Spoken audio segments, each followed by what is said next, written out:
O grande herói, Operação Red Wings. Olá, seja muito bem-vindo ao canal Confrontos Militares. No episódio de hoje iremos narrar a história da Operação Red Wings, travada entre junho e julho de 2005, durante a invasão do Afeganistão pelos Estados Unidos que ocorreu após os ataques de 11 de setembro de 2001. Se você não é inscrito no canal, se inscreva imediatamente e ative o sininho de notificações para não perder nenhum lançamento. E antes de começarmos, já deixe o seu like e bom divertimento. A Operação Red Wings foi uma missão de contra-insurgência realizada para combater o Talibã efetivada em 2005 no Afeganistão. Único sobrevivente da missão, Marcus Luttrell, posteriormente escreveu um livro de memórias que originou o filme Lone Survivor, traduzido para o português como O Grande Herói. Após a invasão do Afeganistão em 2001, na Operação Enduring Freedom, Liberdade Duradoura em tradução literal, uma das regiões mais insurgentes era a província de Kunar, localizada na fronteira com o Paquistão. As atividades rebeldes vinham de inúmeros grupos conhecidos pela sigla ACM, Anti-Coalition Militias, Milícias Anti-Coalizão, e possuíam em comum a resistência à unificação do país e consequentemente a presença de um governo nacional na província, tendo em vista que representava uma enorme ameaça para os seus interesses em atividades como o apoio à Al-Qaeda e ao Talibã. Com o intuito de realizar eleições na província, as operações militares na área concentrarão-se principalmente em missões de contra-insurgência objetivando em eliminar as atividades das ACMS. A Operação Red Wings ocorreu entre o final de junho e meados de julho de 2005 e foi realizada no distrito de Peshawar, na encosta da montanha Salta-Lusar, localizada a 32 quilômetros a oeste de Asadabad, capital da província de Kunar, com o objetivo de eliminar a atividade da milícia conhecida como Tigres da Montanha, alinhada ao Talibã sob o comando de Ahmad Shah, líder local com anseios fundamentalistas. Shah foi apontado como responsável por 11 incidentes em face de unidades americanas de coalizão além do governo afegão.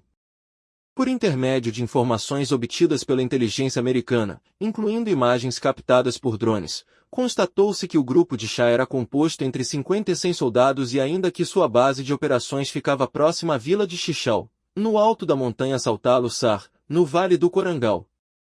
Também foram identificadas construções que serviriam tanto para alojamento do grupo, fabricação de dispositivos explosivos improvisados e ainda na vigilância da área abaixo, visando os ataques.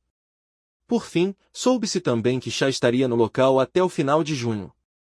Assim, a operação foi planejada em 5 fases pelo comando do 2º Batalhão do 3º Regimento de Marines que concentrava uma força conjunta dos Marines, dos SEALs e do 160º Regimento de Aviação de Operações Especiais do Exército.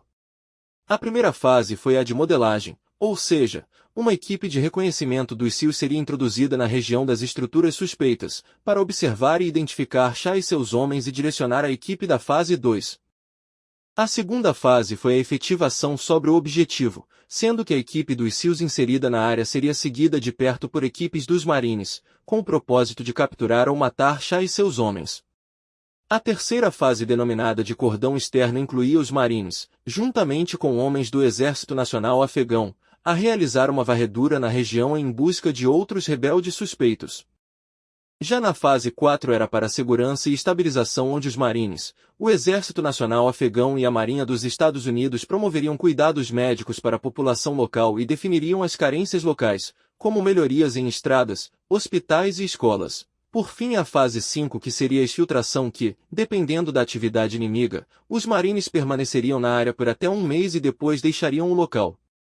Pois bem, na fase 1, o time de reconhecimento dos SEALs, composta pelo tenente Michael Murphy como líder, pelos sargentos Daniel Dietz e Matthew Axelson e pelo especialista médico Marcus Luttrell. Mas a missão foi comprometida quando eles foram surpreendidos por alguns pastores de cabras que, ao que tudo indica, relataram sua presença e localização aos homens de Shah.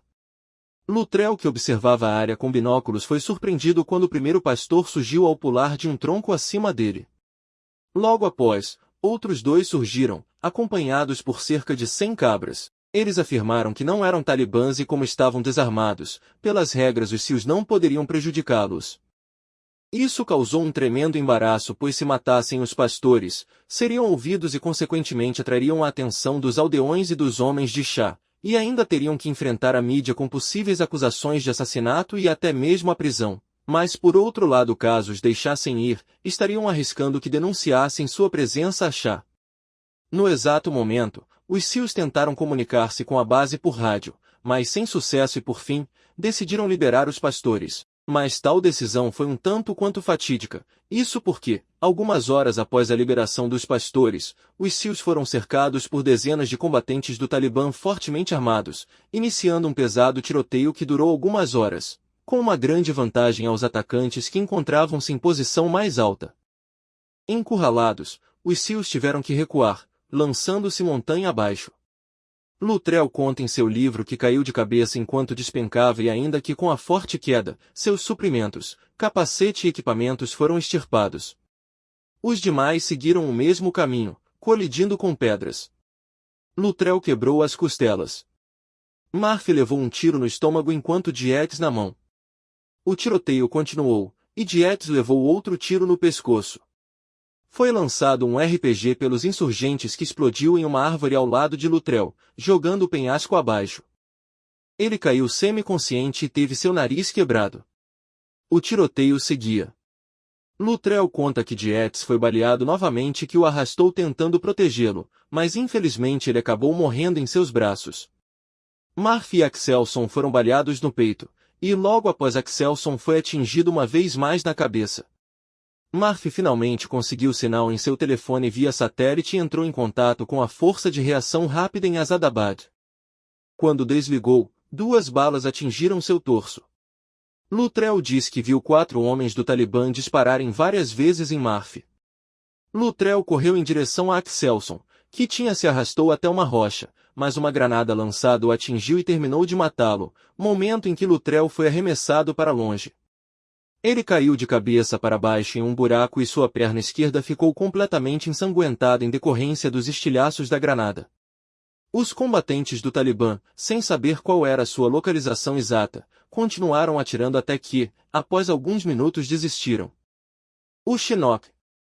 Em resposta ao pedido de Murphy, um helicóptero MH-47 Chinook com 16 homens a bordo, sendo 8 SEALs e 8 Night Stalkers do exército e escoltado por helicópteros de ataque, foi enviado como parte da missão para extrair os 4 SEALs em apuros.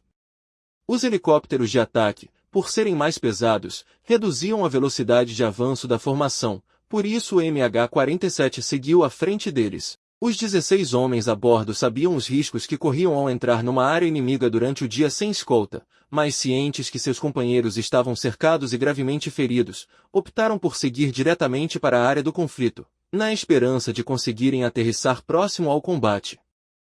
Mas, infelizmente, quando o helicóptero se aproximou, um dos homens de Shah disparou um RPG que entrou pela rampa aberta do Chinook matando todos os 16 homens a bordo.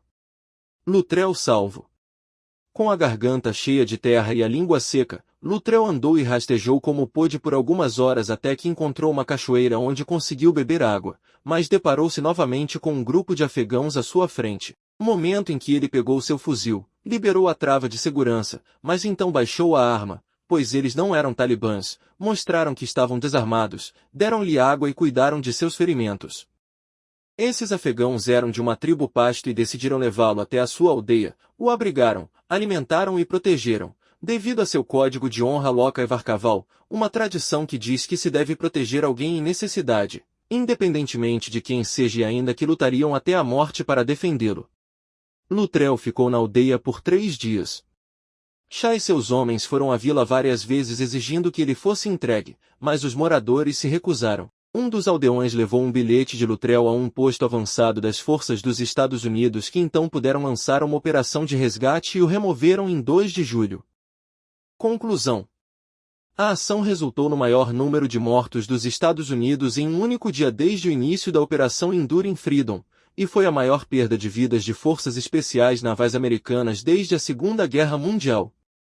A operação de busca e resgate, que acabou conhecida como Red Wing II, concentrou uma grande quantidade de recursos. Com isso, Ahmad Shah e seus homens abandonaram a região e se reagruparam no Paquistão. Posteriormente, Shah foi ferido na futura Operação Valers algumas semanas depois. Em abril de 2008, ele acabou morto num confronto com a polícia paquistanesa em Khyber Pakhtunkhwa. Protegido pelo povo que fora matar, Luttrell explica em seu livro que ficou confuso, pois até então ele não tinha nenhum respeito pelo povo afegão. Muhammad Gulab, o homem que o salvou e abrigou, foi ameaçado e teve muitos problemas com os talibãs. Com o passar dos anos, Luttrell e Gulab se visitaram tanto nos Estados Unidos quanto no Afeganistão. Em uma entrevista, Luttrell disse que, até ser resgatado, não tinha se dado conta dos sacrifícios que aquelas pessoas fizeram, e acrescentou que muita gente acha que estamos em guerra com o Afeganistão, mas não. Estamos em guerra contra o Talibã, e o bom povo afegão está preso no meio disso. Em seu livro, Lone Survivor, Luttrell afirmou que o tenente Murphy chegou a considerar e colocou em votação sobre a execução ou não dos pastores que surpreenderam a equipe de reconhecimento. Esta afirmação causou controvérsia e muitos acreditaram ser obra de ficção. Isso porque, Dan Murphy, que é pai do tenente Murphy, afirmou em entrevista posterior que seu filho nunca executaria civis desarmados e muito menos colocaria essa decisão para ser votada. Anos depois, Luttrell criou a Fundação Lone Survivor para ajudar os veteranos de guerra e suas famílias a lidar com as consequências de combates. Em homenagem póstuma, Dietz e Axelson receberam a nave Cross e Murphy a medalha de honra. Luttrell também recebeu a nave Cross em cerimônia realizada na Casa Branca.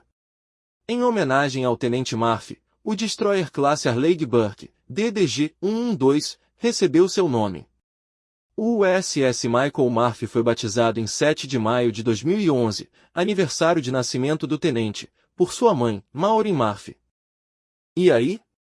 Aprovou esse vídeo? Então não se esqueça de deixar o seu like, compartilhar e se inscrever em nosso canal para mais conteúdos exclusivos. Muito obrigado e até o próximo vídeo. Tchau!